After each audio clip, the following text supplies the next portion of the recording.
De ABN AMRO Bank sluit de kantoren in Burgum, Jesterwoude en Wolvergeer. Er komen te min klanten nevens de bank. Op de locaties komen geldautomaten weerom. Klanten uit Wolvergeer kunnen tenai op het Jereveen terjochten. Mensen uit Burgum en Jesterwoude moeten daarvoor naar Drachten ta. De vestigings sluiten in juni. Het Centrum voor Glycische Behandeling en Vrachtborgerschip Toomba dreigt zijn subsidie kwijt te raken. De provincie is van doel te bezuinigen op maatschappelijke organisaties. De stichting komt erom uit met een brandbrief. Toomba krijgt op dit stuit een subsidie van €111.000. De nijswargers in Friesland moeten alle zeilen bijzetten om haar werk op het tijd klaar te krijgen. De boeren willen menen. Troch de mooie maaitijd stiet het gas heel heeg.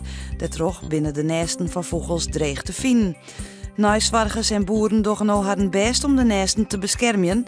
Morgen is de jaarlijkse nijswargdij in Friesland.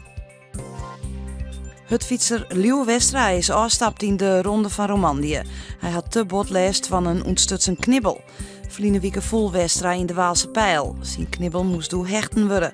De aanroende dagen verleer Westra al een soort tijd in de Ronde van Zwitserland.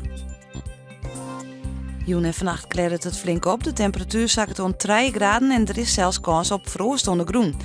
In het waardgebied is het minder koud. De wind is vrij krachtig en komt uit het noordwesten. Morgen is er flink wat zinnen, maar het blijft koel. Het wordt tussen de 12 en 14 graden. De wind is dan matig en komt uit het noorden en noordwesten.